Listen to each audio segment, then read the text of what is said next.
mo ba ang pakpak o legman ka ba? Favorite mo ang dibdib o mahilig ka sa puwit? Hita man o pecho, basta roast chicken. Chooks to go, chooks to go. Chooks to go, chooks to go. Chooks to go, chooks to go. Sarap kahit walang sauce. Chooks to go, chooks to go. Roast manok na ayos. Chooks to go, chooks to go. Ang hinahanap ay sarap. Basta roast chicken na sa manok ang sarap. Chooks to go. Narito na ang ating katsukaran, Mr. Mark Lugan! At magandang tanghali, bayang lulong na sasayawan! Narito na ang pinakamalaking dance showdown ng bayan, ang programang magbibigay ng pagkakataon sa ating mga kabataan para ipakita ang kanilang galing sa hatawan. At yan, dahil sikat siya sa hatawan, narito ang aking napakagandang co-host, ang very saucy na si Saisy Aguila. Saisy! Yes, Kuya Mark! Magandang tanghali sa inyong lahat. Ako si Saisy at eto ang Chooks to Go Sayaw Fever! The 1 million peso Chicken Dance Showdown! Woo! Well, sa nakalipas na ilang linggo, sinulat ng Chooks to Go team sa Luzon, Visayas at Mindanao para tuklasin ang mga kabataang medyo na-impluensyahan na ng sarap ng Chooks to Go Chicken. Tama, Kuya Mark! Lahat sila nagpakitang gilas sa pagsayaw ng Chicken Dance! Narito po ang lagnat na bumalot na nag-iinit nating contestants. Panoorin ang mga tinaguriang early birds na sumali sa ating 1 million peso Chicken Dance Showdown. Hatid sa inyo ng Chooks to Go!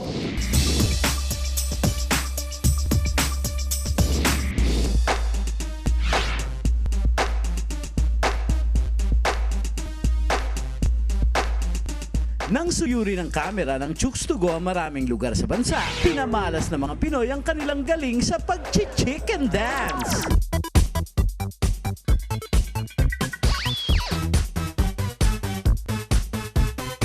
Sige ang kembot at indak sa tugtog ng Chooks to Go.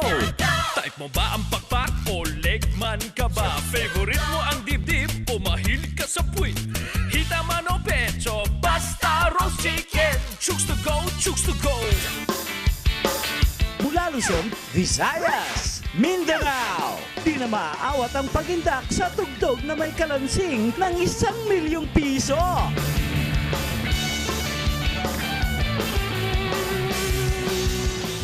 Mula pa noong Nobyembre ng 2010, dinayo ng Chooks to Go ang iba't ibang barangay sa Pilipinas para maghanap ng unang magiging Chooks to Go Sayaw Fever Champion.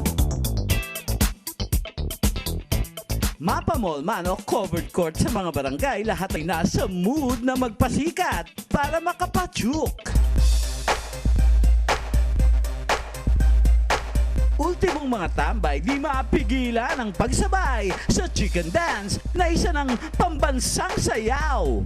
Kaya naman marami ang nakisaya, nakihataw sa yugyog ng Chooks to Go Dance Fever.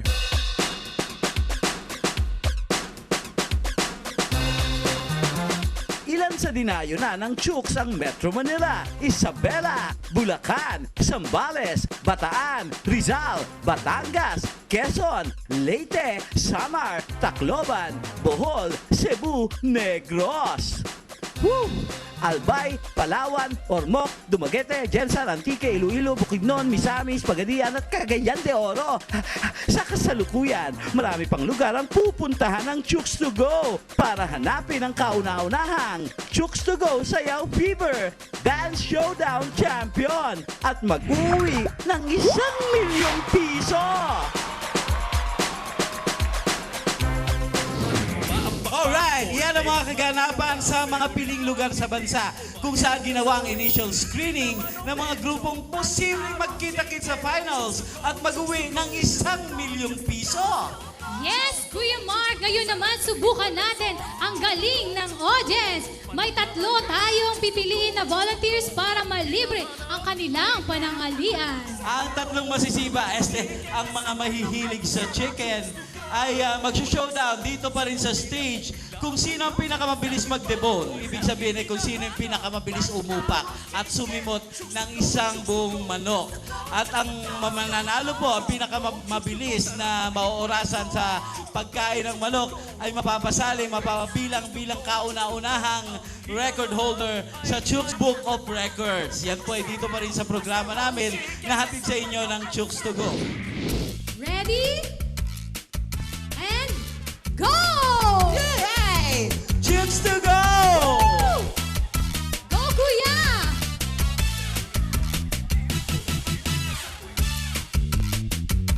At habang sila ay nagpapainit at umuupak ng isang buong manok, magbabalik pa rin po ang programang nangingitlog ng 1,000,000 piso, ang Chooks to Go!